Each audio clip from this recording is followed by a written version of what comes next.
Congress party? निश्चित रूप से ये राइट टू इक्वलिटी का राइट सबका है, संविधान ने दिया है, और संविधान का कस्टोडियन सुप्रीम कोर्ट में, सुप्रीम कोर्ट के अंदर हम लोग जाएंगे, हम और कहां न्याय की गुहार लगाएंगे? हमारे पास क्या रास्ता है? क्या संख्या बल के आधार के ऊपर आप हमारे जीने का अधिकार छीन लेंगे? क्या संविधान ने जो हमें अधिकार दिया धार्मिक स्वतंत्रता का, आप उसको हमारी छीन लेंगे? आपके पास अगर बहुमत है, कांग्रेस बहुमत के अंदर आई थी, 405 से ज्यादा सीटें लेकर आ गई थी कांग्रेस। क्या कांग्रेस ने किसी के साथ जाति करने का काम किया था? क्या कांग्रेस ने किसी के अधिकारों को बुलडोज करने का काम किया था? नहीं किया था।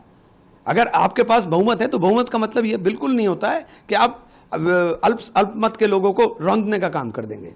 क्या रास्ता है आप बताइए? रास्ता क्या है?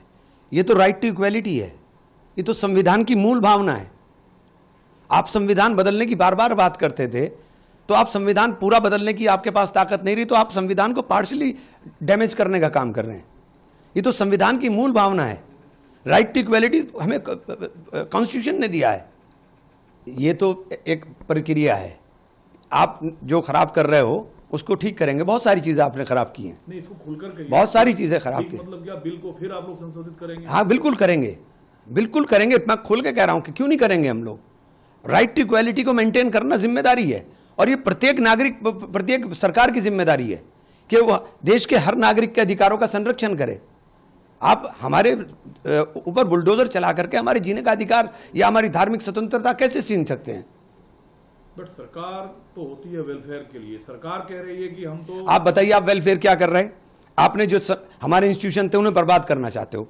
मदरसे में कौन पढ़ता है? गरीब बच्चे पढ़ते हैं, आप उनके ऊपर ताले लगा रहे हो। मदरसे में कौन पढ़ता है? आप कहते हो पसमंदा मुसलमान, गरीब महिलाएं। आप कर क्या रहे हो? आप ताला लगा रहे हो। बड़ा इंस्टीट्यूशन अलीगढ़ मुस्लिम यूनिवर्सिटी, आपने लगातार उसके फंड में कटौती कर दी। वो रिसर्च का एक बहुत बड़ा इंस्टीट्यूशन था, आप उसे बर्बादी के कगार पर ले जा रहे हो। आप सिर्फ उसको इसलिए बर्बाद कर रहे हो कि उसके सामने मुस्लिम लिखा हुआ है। अरे ये कौन सा, मुझे बताइए, जो मुस्लिम बच्चे हैं या जो बच्चे जिसको छात्रवृत्ति की जरूरत है, जिसको स्कॉलरशिप की जरूरत है, वो किसी अमीर बाप का बच्चा नहीं होता, वो गरीब होता है, वो पसमंदा ही होता है, वो पिछड़ा हुआ ही होता है। आपने छात्रवृत्ति देना बंद कर दिया। आप बताइए क्यों नहीं छात्रवृत्ति आपकी जारी हो रही? आपने माइनॉरिटीज के बजट को लगातार आप गिराने का काम कर रहे हैं। तो ये बताइए, इसके अंदर एक जगह बता दीजिए जो ये कह रहे हैं कि हम वेलफेयर के लिए काम कर रहे हैं। आपने इसमें बिल में वेलफेयर की क्या बात की?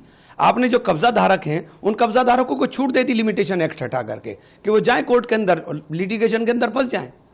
जो प्रॉपर्टी करोड़ रुपए की, उनका सैकड़ों रुपए के अंदर किराया आ रहा है, तो आपने उसके अंदर करा क्या?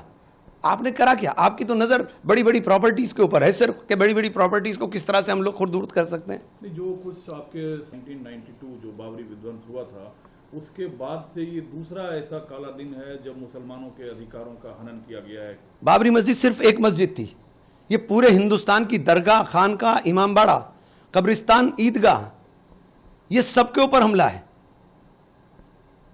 बाबरी मस्जिद सिर्फ एक थी, ये तो सबके ऊपर हमला है। और मैंने बार बार कहा था कि इससे बड़ा हमला कोई सा नहीं हो सकता है।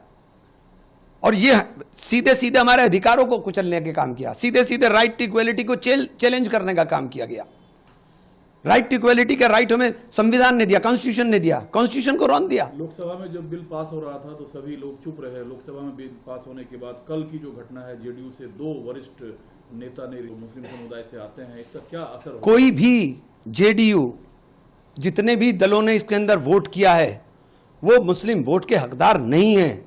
और मुसलमान को वोट देने से पहले 50 बार सोचना पड़ेगा कि ये लोग वोट किस उसके ऊपर हम इनको दे सकते हैं। तो आप डरा रहे हैं मुसलमान? नहीं, डरा नहीं रहा हूं। आपकी बराबरी का दर्जा छीन लिया, आप वोट दोगे ऐसे लोगों को? आप वेलकम भी कहां उन नेताओं का कर रहे हैं पार्टी में जो रिजाइन किया? कोई आपकी पार्टी की तरफ से कोई ऑफिस? देखिए, हमें किसी के वेलकम करने की जरूरत नहीं। ये बात राजनीति की नहीं है, बात राइट टू इक्वलिटी की है, बात राजनीति की नहीं है, बात संविधान को बचाने की है। कांग्रेस में बात संविधान को बचाने की है। सब कांग्रेस तो हमेशा चाहती है कि सबका साथ सबकी बात होनी चाहिए। कांग्रेस ने तो 400 पार होने के बाद भी वो काम नहीं किया जो इन्होंने शोर मचाया था। कांग्रेस तो 400 पार हो चुकी है, उन्होंने कभी नहीं किया। करेंगे आप? देखिए, वो एक अलग विषय हो सकता है, उसके ऊपर अभी चर्चा का समय नहीं है। लेकिन जब कांग्रेस 400 पार गई थी तो कांग्रेस ने कभी नहीं सोचा था कि संविधान के ऊपर चोट कर सकते हैं हम। नहीं, बाबा साहब का बना हुआ संविधान हमें अधिकार दे रहा था। बाबा साहब के बनाए हुए संविधान ने देश के अंदर रहने वाले प्रत्येक नागरिक के अधिकारों का संरक्षण किया। आप उसको रौंदना चाहते हो। अगर आप ये वीडियो YouTube पर देख रहे हैं तो हमारे चैनल को सब्सक्राइब कर बेल आइकन दबाएं और Facebook पर देख रहे हैं तो हमारे पेज को लाइक करें। 8 मिलियन प्लस सब्सक्राइबर, आपके इस भरोसे के लिए बहुत धन्यवाद।